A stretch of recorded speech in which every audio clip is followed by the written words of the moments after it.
Sometimes they aren't so pretend.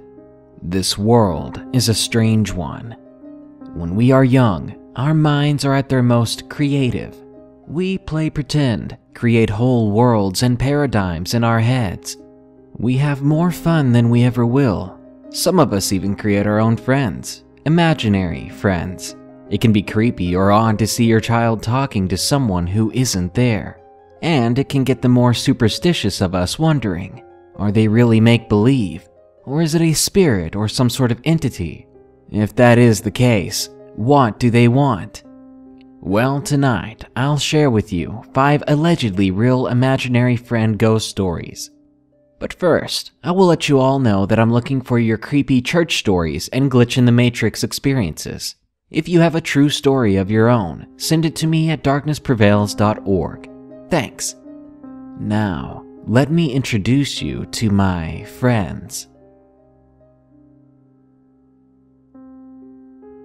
Number 1. My Dark Imaginary Friends. Submitted by Gray Sky Smiles. As a bit of background, I am 20 now, but this story took place from the time I moved into my great-grandparents' house at the age of 5 to just a few years ago, as I have since moved out. My mother, my twin sister, and I lived together in a simple single-story house built in the late 1800s, and boy does it have quite the history. At least one hanging in the backyard, a shooting in the front, a suicide in the basement, and 2 infants that suffered SIDS, or sudden infant death syndrome, or by other means. So saying the place has a rather colorful background is putting it delicately. Now onto my decade-long story. The earliest account of Charlie, according to my mother, was the same week we'd moved in. He, or it may be better suiting, had many names, ranging from mundane like Fred to just bizarre such as Zeddy or Shay Shay. But the name Charlie was the most consistent, so that's what I'll be sticking with. She says that I had asked her why that man in the corner wasn't helping unpack if my sister and I had to. I was a real brat back then. Sass aside, if my kid ever said something like that to me, I'd have to start repacking on the spot. But true to her unbelieving atheistic heart, she thought nothing more of it than just the ramblings of a lazy child. But I am certain that was Charlie, because that's where he lived. Day or night, I simply had to make a round of the house and I'd eventually find that tall, dark, masculine figure lurking in the nooks and corners. Only occasionally would he ever venture away from those havens. When we had guests, he would almost always make himself scarce or hide in the basement. This would tickle my funny bone for some reason, but even as a child I was an introvert, so I sympathized with him. I didn't like people, because I thought they were dumb. He didn't because they didn't believe in him, which made him sick. That or he would watch me as I slept. This is weird to do whether you're a parent, paramour, sparkly stalker vampire, or an imaginary friend. But numerous times, even well into my teens, I'd wake up and just knew he was standing over me. He would even jolt me from a dead sleep every once in a while. A breath upon my neck, or what could almost be described as a cold hand on my back, and every time this happened, it would always be gravely quiet in my room, even though I'm certain I had turned on my intentionally noisy fan, just as I always did before bed. Then, the morning after yet another near sleepless night, I would wake up to find the fan on and the figure out of sight and out of mind. Maybe this is where my insomnia stems from. To top it off, he was not at all kind with my other figmented playmates. The richly dressed little girl that would hide my sisters and my own toys was terrified of him. The blue Eskimo lady only ever slipped out from under my bed on the nights he wasn't skulking about. And my sister's own little buddy, who was apparently rather forward-thinkingly a gender, said he'd eat their cookies, hair, and fingers, which I presume is a faux pas amongst fantasy societal norms. But I learned a lot from Charlie, or more accurately thanks to him, such as ingesting salt or encircling it around your bed. It can be a deciding factor of a night of restful sleep or one of sweaty palms and wide eyes. Even to this day, my diet and my bedroom are quite rich in sodium. Things like calling for mommy didn't always help, especially when mommy couldn't see what's gotten you so upset. Things like the telltale signs of visitations, from a lingering cold in the air and misplaced items, to mysterious bruises and hoofprints in the carpets. Well, I've rambled on long enough. I just wanted to tell others about my strange childhood pal that still comes to visit me every once in a while. Number 2. Not all is as it seems. Submitted by Arabian 92 Night. To start off, let me tell you that I do not take hallucinogenic drugs, nor do I smoke anything or drink anything. I consider myself a Christian, which makes talking about these experiences with some friends and my family rather difficult. In fact, this story is a bit difficult to explain and a bit long. As for my story, now that I'm in my early 20s, I know that what I experienced in the past wasn't due to an overactive imagination. When I was little, I would have imaginary friends.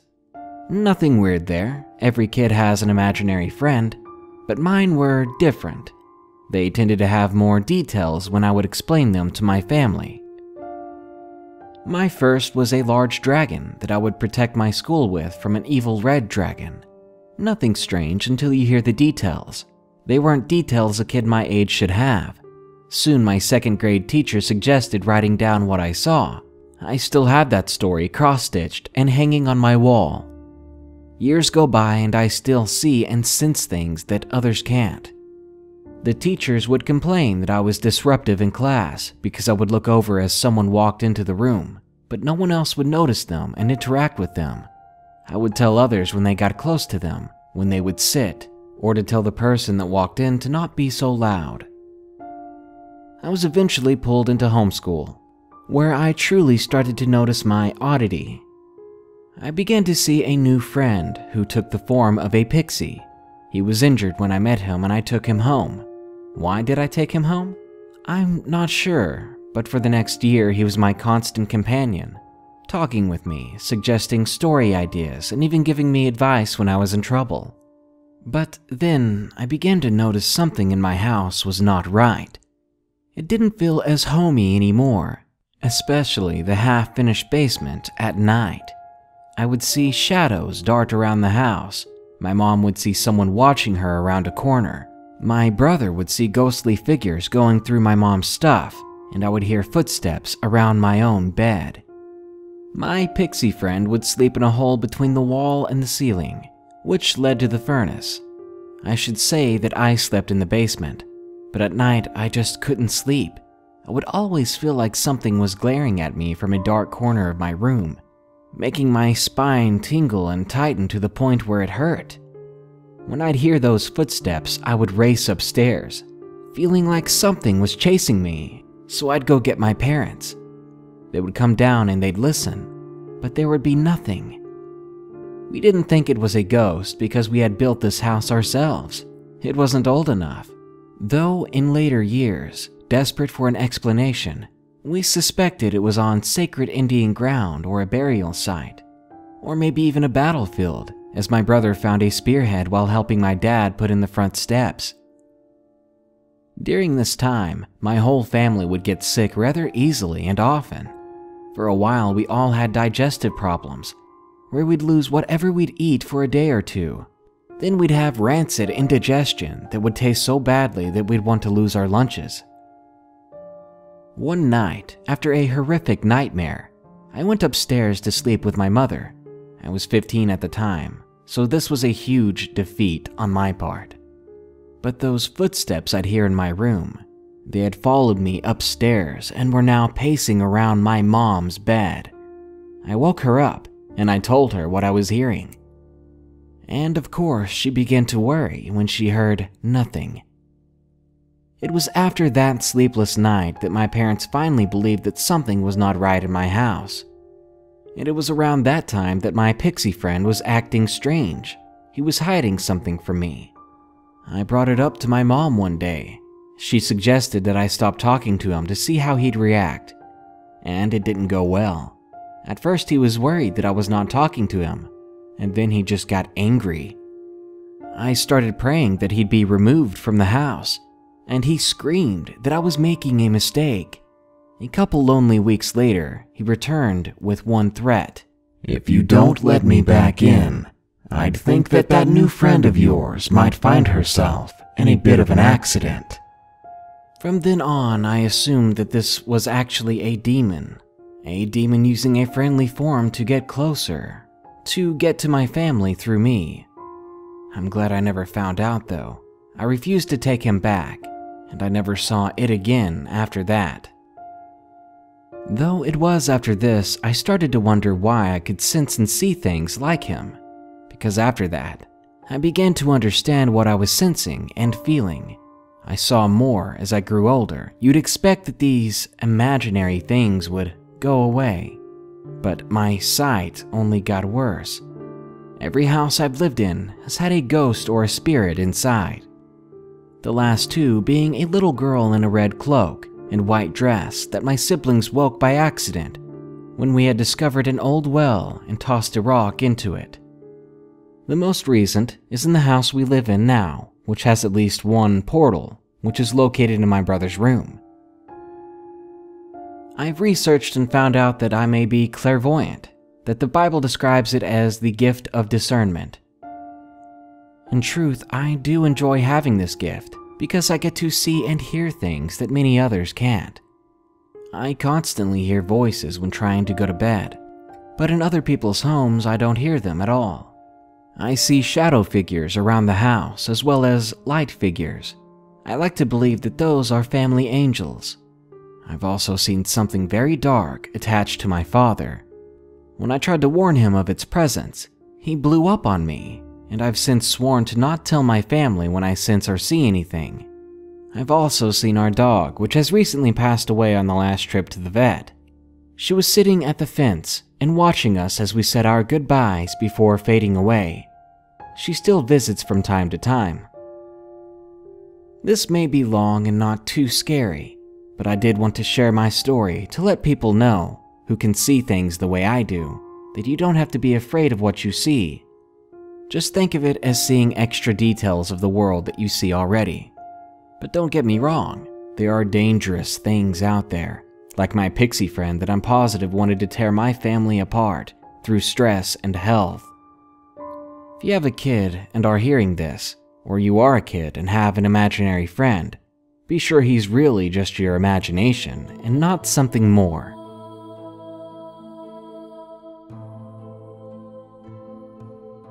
Number 3. Imaginary. Submitted by Nautical Nightmaric Gamers. This happened to my cousins about 5 years ago. One of them had just made up an imaginary friend right after his dog had died. The friend was named Spike, after their dead dog. They thought nothing of it since he was only 6 years old. I'll call the one with the friend James and my two other cousins Stacy and Mike. Also, it just so happened that the imaginary friend was a dog as well. After this imaginary friend dog business began, strange things began to happen. One night, Mike, who is 15, heard rustling from downstairs. He went down to see no one. He checked in the kitchen, where he saw cupboards open, chairs knocked over, and worst of all, his brother outside, holding a dog lead. They had gotten rid of Spike's stuff a week before, so how he got hold of a lead is still a mystery. When Mike asked about the mess, all James could say was, "Spike was a very bad boy."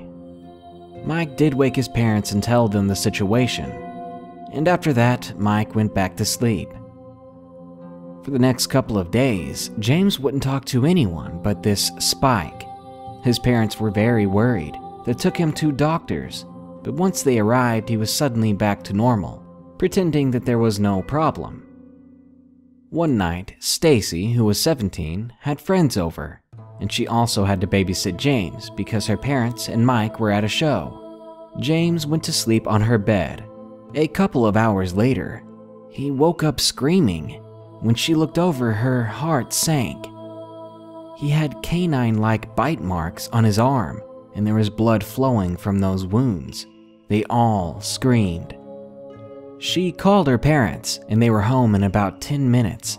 And after this, James never even talked about this, and no more incidents occurred.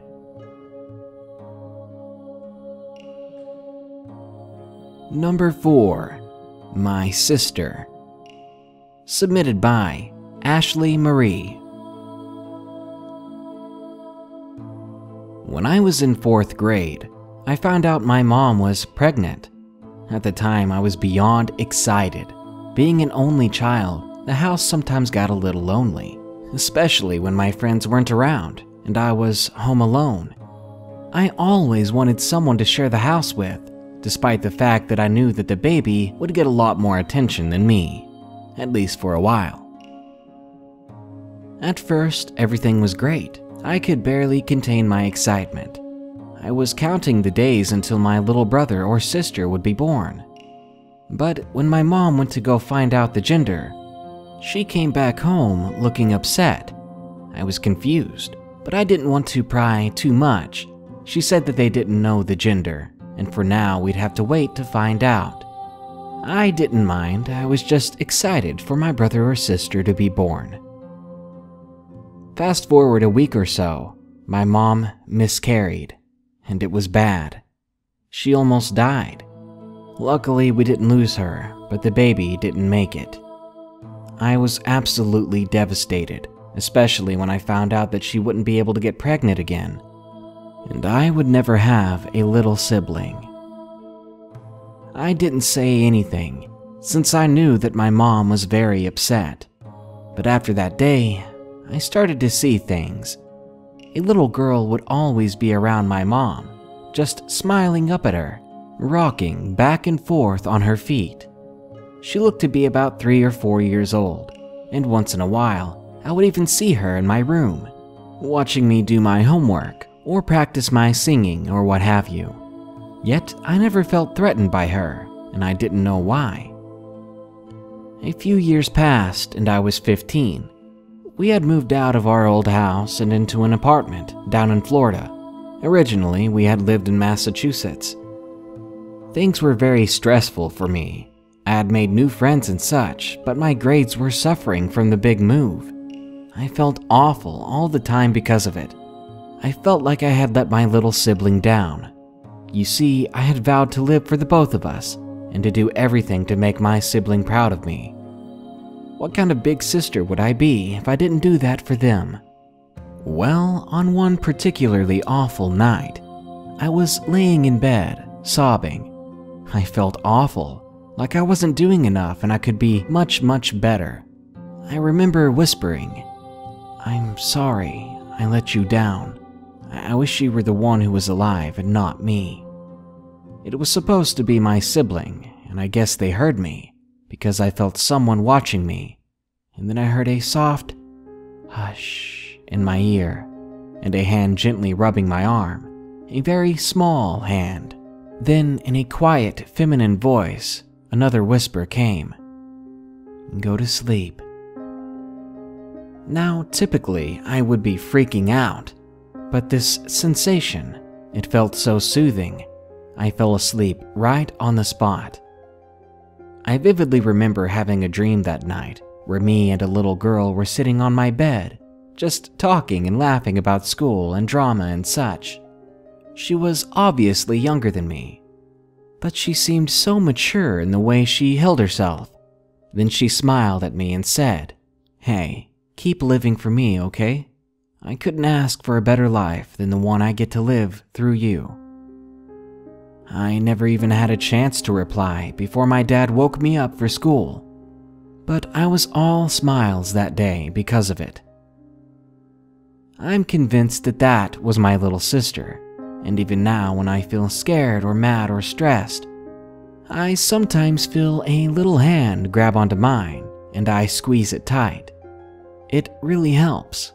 It really keeps me going even when I want to quit, and I know She'll always be watching over me.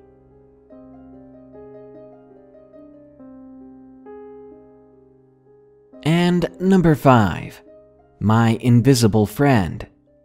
Submitted by Radley. When I turned 7, I had just moved into a house, and for the record, this house was old, and I mean really old. Anyway, when we were unboxing, I heard a noise and I looked over my shoulder to see a black figure dart across the mirror. I looked over to where it had appeared in the reflection, and there was nothing there. I didn't really think much of this at the time because I was just a kid, but now that I look back on it, I would have been creeped out. So I kept unpacking and everything was normal. That is, until I went to bed. To give context, my parents' room is all the way down the hall, and my brother was in college at the time, so no one else was in the house. I tried to get some sleep, but I could hear my name being called in a whisper. It happened again a few times. At this point, I'm shaking and I ran to my parents' room and they let me sleep with them. The next day, I went to the pond behind my house and I skipped some rocks. We were in the middle of nowhere and I had no one to play with. So I made up a friend, someone to keep me company. It was hard to pick out a name for him, so I kid you not, the name Nick just popped into my head from nowhere. So Nick was it, and I went on skipping rocks. Every day after that, I played with him. As the years went on, he was always there, but one day I saw a small kid across the river. I went over to see who it was, but there was no one there when I arrived. By the time I was 11, I had a bit more common sense, so I called for my mom and ran home. The next day I went to the pond to see the same boy dripping wet across the pond. So I took a picture with my father's old camera. Then I went over there, and again he was gone. The next week my dad handed me the picture, developed, but there was no boy on the other side of the pond like I had seen. After that day, nothing happened, and eventually we moved out. A couple of weeks ago, I got curious. I searched up my old address and I found a news article. It talked about a family who lived at my house. They had a son who fell in the pond and drowned. Eventually, the mother couldn't take it and soon after passed away. The name of the boy who had drowned, though, his name was Nicholas.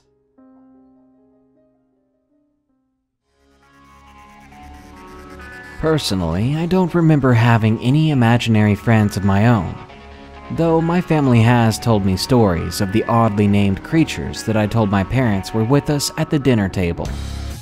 Who knows, maybe I'll see them again. Maybe one day we will all wake up to see those strange figures from childhood once more. Maybe we'll realize then that they aren't as friendly as we remember them. Good night. Be sure to like, share, comment, and subscribe if you enjoyed the video. And don't forget to send us your glitch in the matrix and scary church stories at darknessprevails.org. Thanks.